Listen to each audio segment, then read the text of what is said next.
Hello and welcome to I Talk to Ghosts. I would love to wish everyone a spooky and spirited new year. I'm your haunted host, Jennifer, a professional medium and collector of ghost stories. With it being the new year, I would love to take a moment to thank you for sharing your time with me. Ghost stories, chills, and magical thrills are just better shared with spooky friends. So thank you for being here. If you are new to the podcast, let me take a moment to welcome you to the Seance Parlor here. If you love spooky ghost stories and the wonder that is the paranormal and the mystical, you have wandered into the right place. During our time together, I will be sharing the most chilling ghost stories I can find, as well as my own spooky encounters and my life as a medium. But I also just don't want to tell you. I want to show you. And with most episodes, I will showcase an actual spirit reading with my podcast guest of the week. That said, I have managed to gather a collection of spooky New Year's stories to share with you this evening. And as promised, later in the episode, we'll get spirited in another way with a medium reading showcase, as well as a channeled message for someone connected to listening to this podcast. Will it be for you?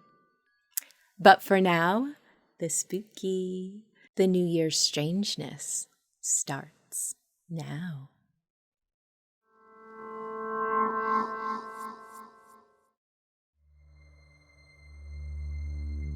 So, I had a very strange thing occur late in the evening on New Year's Eve.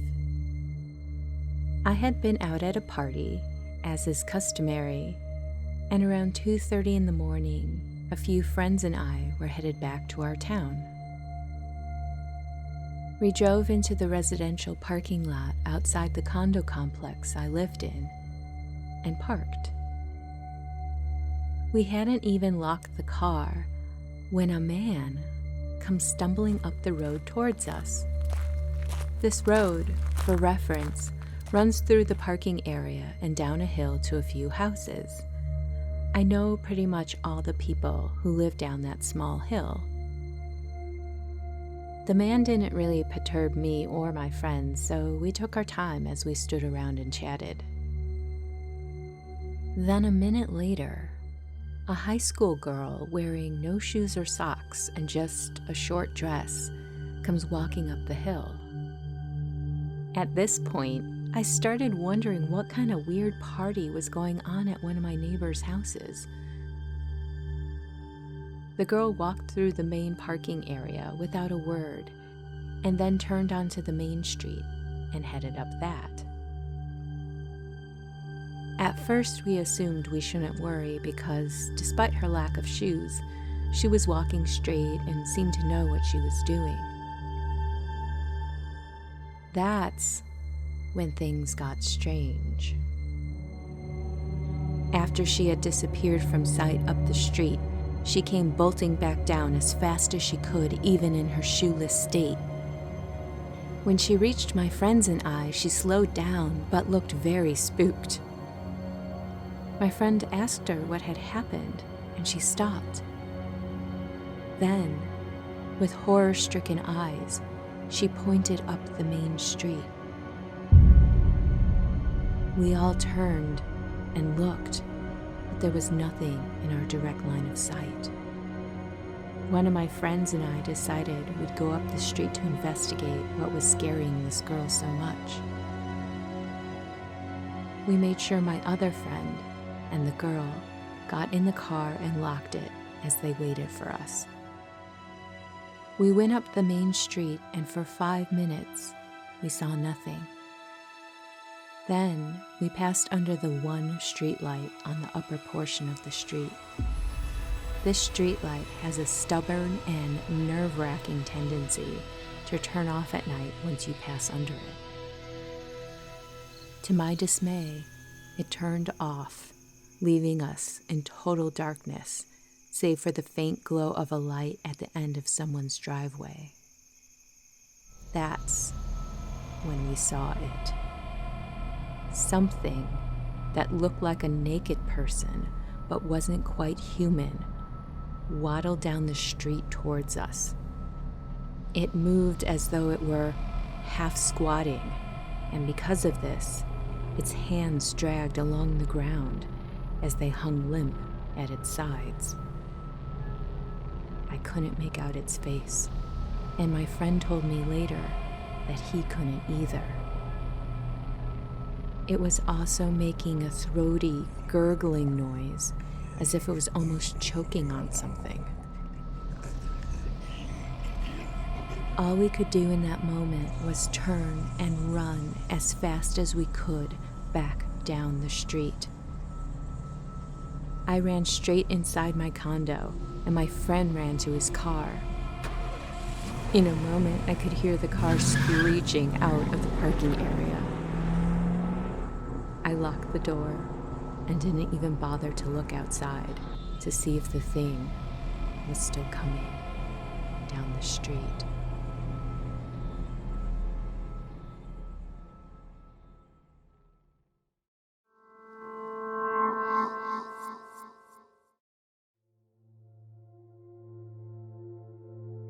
It started at about dinner time when my boyfriend and I were cleaning up and getting ready to have people over for New Year's Eve. We kept losing things and then finding them right back in the same place a few minutes later. We thought we were just imagining it, but it kept happening over and over. It seemed like every time we needed something, it would disappear. After finally getting everything done, my friend arrived. He and my boyfriend and I were sitting there watching TV, talking about nothing in particular, when my boyfriend said something and an unknown man's voice said, "Right!" The three of us were so confused. We looked everywhere to see if our roommates had come home, but no one was there. We told them about it later, and they told us they had been hearing the same thing. A while later, I went to the bathroom and I heard a loud cough behind my ear as I was washing my hands. All the hair on my neck stood up and I ran out of there. No one that was there believed me until the rest of our guests showed up. One friend said they heard a cough while they were in the bathroom, and then later on another friend said the same thing. They didn't know I had heard it, or that the other had either. Everyone believed me after that. Nothing happened to me the rest of the night, but in the morning, my friend who stayed over claimed they heard the cough again.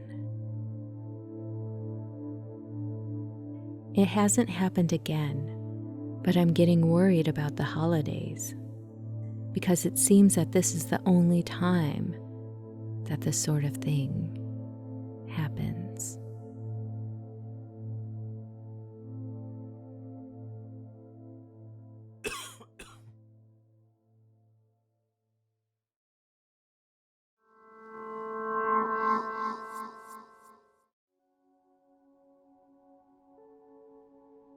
This happened when I was about 16 years old.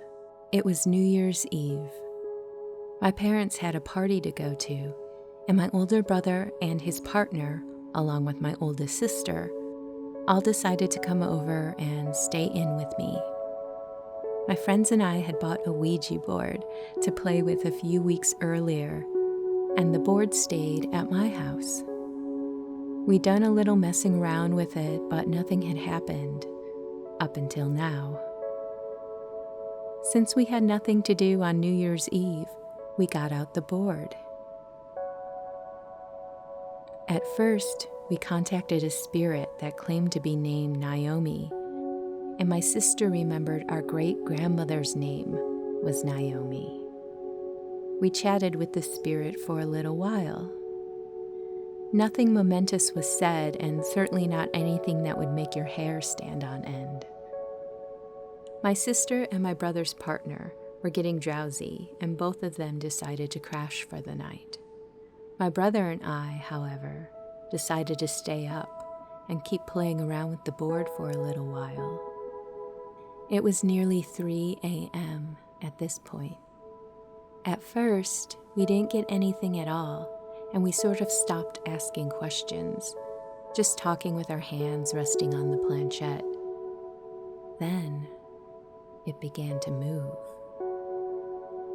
We asked, "Who are you?" It answered, "Eugene." We asked, "Why are you contacting us, Eugene?" And we received the answer, "Afraid." That seemed to be a bit more serious. We asked, "Why are you afraid, Eugene?" And it replied, "Music, music," over and over. And then we got a series of numbers. Puzzling. My brother had the bright idea to turn on the radio to the station indicated by the numbers. To our surprise, there really was a station there. The song "Don't Leave Me Stranded" by Heart was playing. The board immediately started saying, "Heart, heart, heart." I thought my brother was just playing off of what he was hearing and perhaps was just screwing with me. Then it started saying, "Don't go, don't leave me, don't go, church, church, afraid, don't go." We assured him we weren't going to go, but it dwindled into nonsense after that. It was getting really late, and we decided to just call it a night and go to bed. The next morning, we were having New Year's Day breakfast when the phone rang. My dad answered it and went off into the bedroom to talk. We were still eating when he came back out and said it was my grandmother who had been on the phone. Apparently, her brother Eugene in Arizona, who we weren't even aware of his existence, had had a heart attack the night before. He had died multiple times on the table during the night and had to be revived. We were stunned. We told my dad the entire story, and he was flabbergasted. A day or two later, my grandmother called again to update my dad, and he told her the story. She was stunned. She said that when Eugene had regained consciousness, the first thing he had said was that he was so afraid for his soul because he hadn't been to church in 20 years, and he wanted to go to church immediately. It sounded as if we had some sort of lifeline to him that night. I myself am firmly agnostic. I don't know what's out there, but I do know, because of this experience, that there's something. I've been fascinated by the paranormal ever since.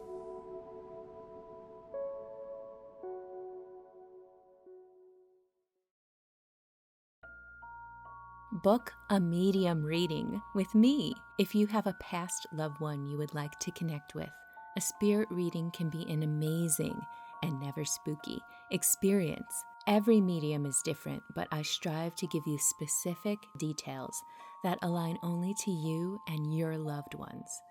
Curious? Visit italktoghosts.com for links to book with me. I can't wait to meet you. Joining me tonight is Mayra for a spirit reading. Mayra, welcome, and thank you for being my guest. How are you doing this evening? I am good. I am excited. I'm excited too. Yay, that is the best energy to have for a reading, I believe.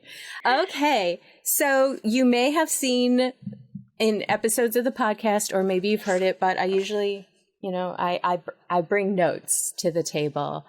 with impressions and things that I start picking up on before we even meet. And I find that to be interesting because with some mediums and some readings, there is the thought that there's a lot of cold reading going on, that I am reading your cues and appearances and are you wearing a wedding ring and things like that. And it's like, oh, that's a really interesting Sherlock Holmes approach to things. And I'm sure it's absolutely possible, but I like the quiet time without the pressure of closing my eyes and someone's looking at me. And just taking the time beforehand, because the spirits know you're coming and the intention is set. And it's just great to be able to offer that independently of anything that comes up while we actually talk. You know what I mean? Yeah. Okay. So first off, I was getting the impression of two distinct personalities. So I was wondering if there possibly was more than one person. First off, the first impression I was getting was someone with, I would describe them as having a lot of inner wisdom, as if they were on a different plane of existence. Like, wow, who is this person? And just their level of spirituality, or just their way of thinking. They didn't buy into the materialism problems of the world so much. They just had so much wisdom. And it's like, wow, old soul or something. It's like, or magical. It's just like, what is going on with this person? So who is this person for you? I believe that is my grandpa. Oh. He did pass away when I was very young. I didn't really get to know that aspect of his life. He was a teacher and very wise and very patient and just a beautiful soul, because he was known all around in Mexico and all around, just everywhere. Everybody loved him. Everybody thought he was an amazing guy. Very just like a beacon of light, like people could just come to him and people were drawn to him, that sort of personality. Yeah. Oh, that's wonderful. Well, I feel like his energy is really surrounding you. So if you ever, and like he's also acknowledging some hard times for you. So if you can ever tap into that, I think he's definitely there for you, and you have that ancestral bond. You know what I mean? Yeah, that is crazy. Yeah. That you say that. Yeah, because even my mom, she looks up to me too, and says that I'm very wise and have a lot to say. So, yeah. I was just talking to my sister about this, and I'm like, I feel like my grandpa was truly spiritual. I think he had a gift. Now, the other person who was coming through for me, I would describe them more to gently say, perhaps they had a little bit of reckless energy about them. A little bit of up and down energy. It's either on or off. It's on or off, good, happy, or just sad. Some drama there. Does that sound like someone that you can connect that to that has passed? Yeah, my neighbor, my old neighbor, she was 15 years old when she passed away. Oh. I'm sorry. We grew up together. I have a picture of her on my fridge right now. I can definitely say her personality and the way she was, it was very up and down. And she struggled with that. It's so hard, but she loved to play around, but her parents were not the best. Mm-hmm. They were drug users. Yeah. And she would, like, to us, she's like, oh my God, whatever. And then just, let's do this, let's do that. And, you know, one time we had like a really, really hard conversation, and she's just like, I wish you guys can just adopt me. Oh. And yeah, but she was such a beautiful soul. She was so out there and Yeah. outspoken and crazy for sure. She seems to be rather sassy and a sassy sense of humor. Like I Yeah. want to call her Sassy Pants for some reason, Yeah. or she wants to call you Sassy Pants. And Yeah. and she was she the type of person who would kind of, all right, this is what she said to me about you in the most joking way, okay? Oh my God. You are a big heart in an obnoxious shell, and I love you for it. That is so funny because that is so her. And I drew a little heart next to it, and I'm like, wow, who is the Sassy Pants? And she's like, yeah, that's Angelina. oh, what a sweetheart, what a sweetheart. So crazy because I was sassy too with her. Yeah, you guys, you share the Sassy Pants trophy. Carry that torch for her. Yeah. I want you to know that her personality is coming through loud and clear, and that she is okay. I think that a lot of people worry about when someone passes over, how does that turn out for them and things like that. But know that she is okay, and she, she is intact. Oh my God, that is so crazy because it's like that's what I wondered, and I figured she was okay because, like I mentioned to you, she's one of the only souls that did not say bye to me. Oh, So yes. so I figured that she had a easy passing to the other side. Yeah. And that makes me feel good. Wonderful. Wonderful. Did she ever make fun of your boots? I used to have all these shoes, and she always used to just make fun of my shoes in general. She's like, because when she would come over, she would see all the shoes and like, whose shoes are those? Okay, how about, I was getting the impression of a whole bunch of stuff, and I'm like, what is this? It kind of looked like beads, like I don't know what it is, but it was a whole bunch of it. It looked like a bucket full of beads, or it could be beans, or something of that size, a variety of things, marbles, that sort of thing. Does that make any sense to you? The only thing that I can think of is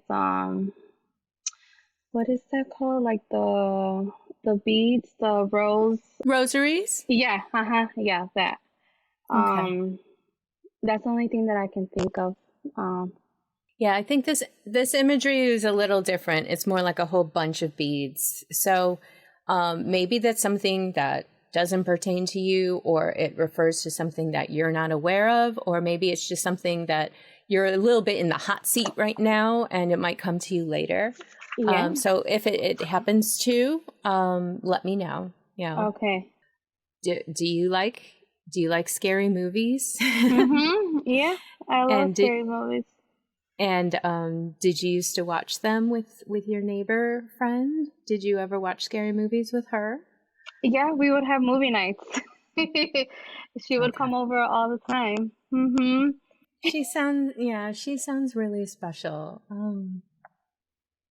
Yeah, and that's just really sweet to experience. It's very lovely. It sounds like you have a very lovely relationship and a lovely friendship, and I really do believe that continues on. Oh my God, I'm shaking. Oh. I always just wonder how she's doing, and just the fact that she said that she's okay. And Oh, then she's yeah. bringing up my boots. Right? And the scary movies, yeah. I mean, ultimately, we can't really know what adventures we go on after this life, right? Mm-hmm. But I imagine with her personality, she's doing everything. Yeah. I know I mentioned some hard times earlier. Is there ever any instances, and this might be related to you, it might be related to someone who's passed, low energy, fatigue, there's probably some procrastination in there, just some kind of energy struggles? Me. Yeah. Yeah. I think she just wants to kind of encourage you with that it's okay to take your time with things, especially if something is stressful and that's why you're hanging back from it. Recognize that, okay, I'm procrastinating because I'm stressed about this, or I'm anxious. Yeah. And then say, okay, why am I feeling anxious? And what can I do to support myself? Oh, that is so crazy because,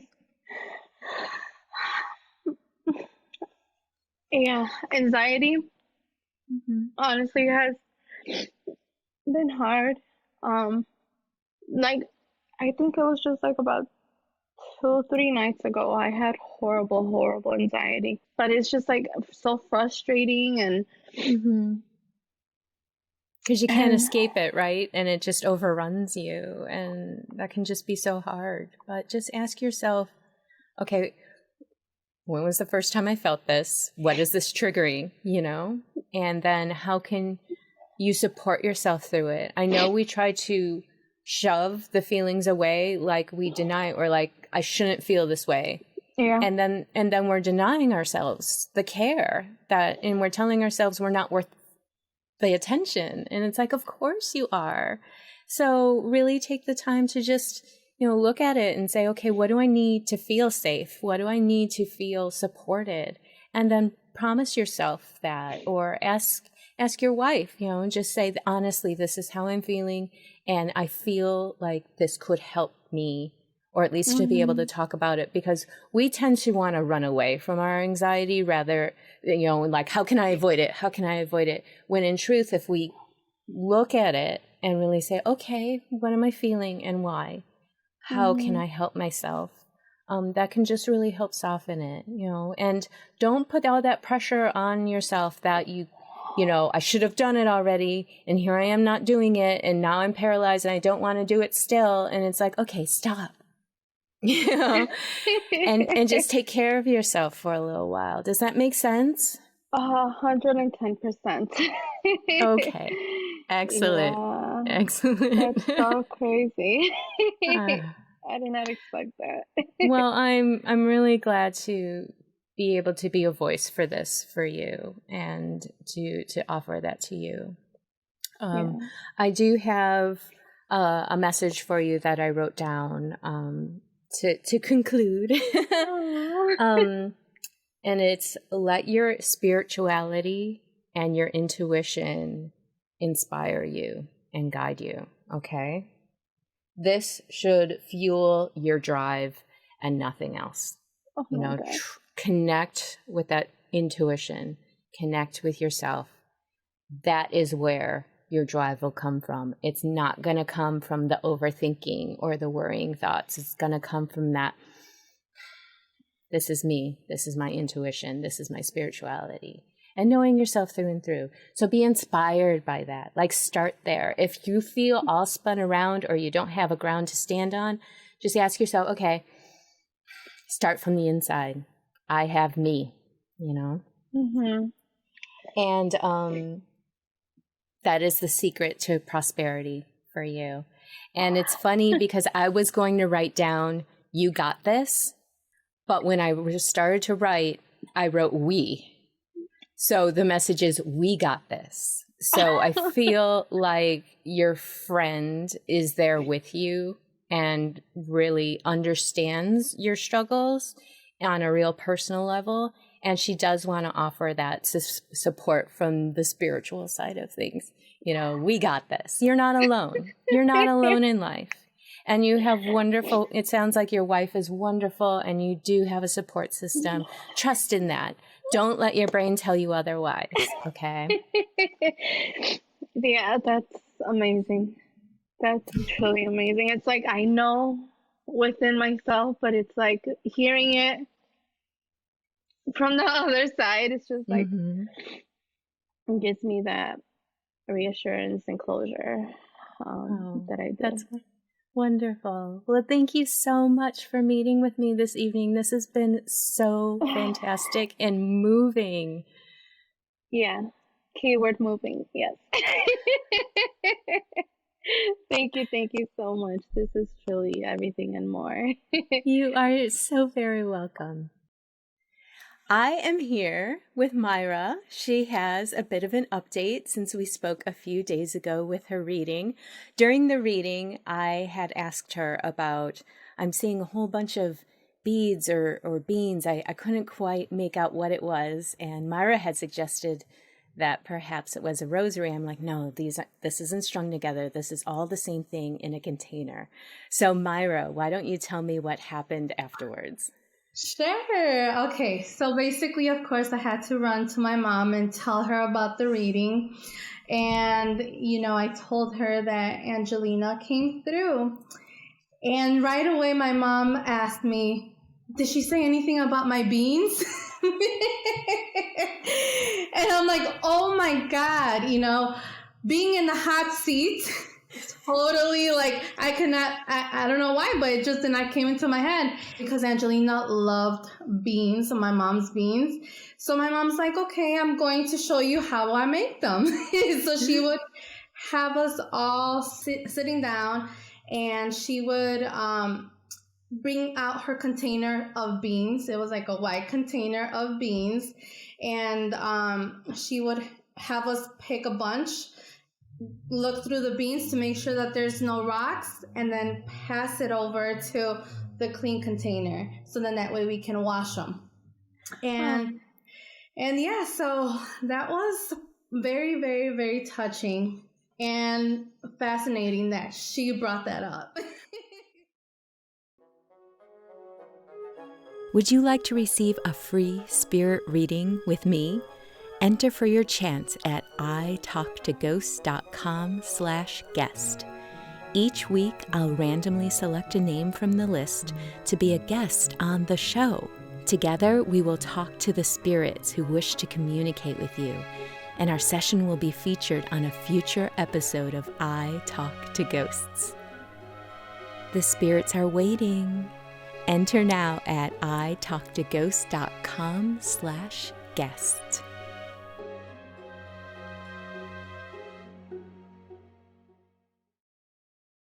Welcome back to I Talk to Ghosts. I have a new spirit message for someone listening to the podcast tonight. I've grounded and connected, meditated a bit, and I'm welcoming a spirit to come close with a message for someone listening to the podcast this evening. I'm getting the impression of someone who passed away in high school. This would have been a good high school friend of yours, male. Gosh, you guys did everything together. You met when you were 8, and you were always getting into adventures. I see you splashing around in a river, hiking in the woods. And then as you got older, you guys were thrilled whenever you had classes together in high school.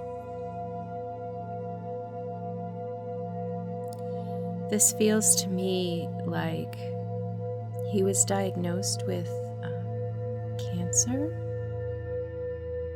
and ultimately he ended up passing away from it. He wants to say that he's really proud that you kept your sense of humor and that you're just so smart and continue going to school. This seems really recent, like you're in college now. I think that randomly, out of nowhere, he tends to put some humor into your thoughts and make you laugh a bit. So if you ever feel like, wow, that's exactly something he would joke about, don't doubt it. It is him. He's still with you. Okay, I think I'm going to leave it at that. And with that, dear listener, we've reached the end of this episode of I Talk to Ghosts. Thank you so much for spending your time with me, and I really do wish you a happy new year and a spooky, in a good way, 2023. Thank you for spending your time with me. And wherever you wander off to in this world or the next, just remember, come back and visit me. Have a lovely evening, happy new year, and good night.